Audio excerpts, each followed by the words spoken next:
سۆران عومەر پەرلەمانتاری کۆمەڵی دادگەری لە ئەنجومەنی نوێنەرانی عێراق مزگێنی بە زیان لێکەوتوانی لافاوەکەی سەرەتای ئەم ساڵی ئیداری گەرمیان دەدات و ڕای دەگەیەنێت قەرەبوو دەکرێنەوە.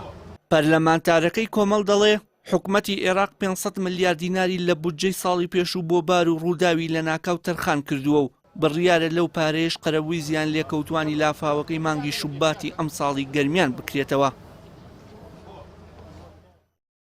ئێمە لە مانگی دوو ئەم ساڵە گەرمیان تووشی لافاوێکی زۆر بوو و زیانێکی زۆر بە هاوڵاتیان گەیشت، بە مڵک و ماڵیان، بە ئۆتۆمبیلیان، بە خانوەکانیان.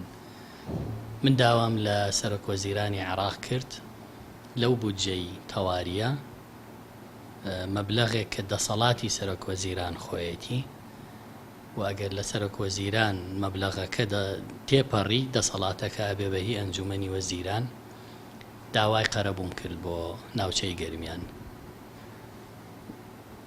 لە ئەمانە عامی مەجلیس وزەراوە نووسراوەکان لەلایەن سەرۆکوەزیرانەوە ڕۆشتووە، لەوێ بۆ وەزارەتی مالیە، لەوێ بۆ حکوومەتی هەرێم و ئیدارەی ناوچەکە کە تەخمینی ئەم زیانانە بکرێ و ئێستا تەخمینەکان کراوە و گەڕاوەتەوە بۆ وەزارەتی مالیە.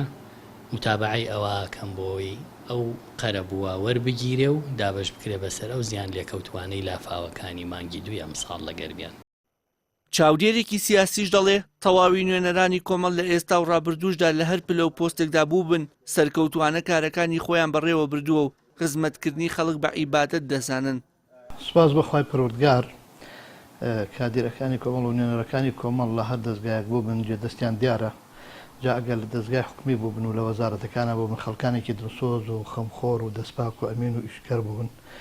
واگەر لە پەرلەمان و لە نوێنەراتی خەڵکیشیان کردبێ بەڕاستی دڵسۆزانە خەمخۆرانە نوێنەراتیان کردو دوور لە مزایدە و بانگەشەیەکی تەنها سیاسی بەڵکو بەرپرسیاریانە مامەڵیان لەگەڵ ئەو ئەرکا کردووە لەبەرەوەی کە نوێنەرەکانی کۆمەڵ خزمەتی خەڵک و بەدەوامبوونی خەڵک بە عیبادەت دەزانن و بە پێویستی و ئەرکی سەرشانی خوانی دەزانن.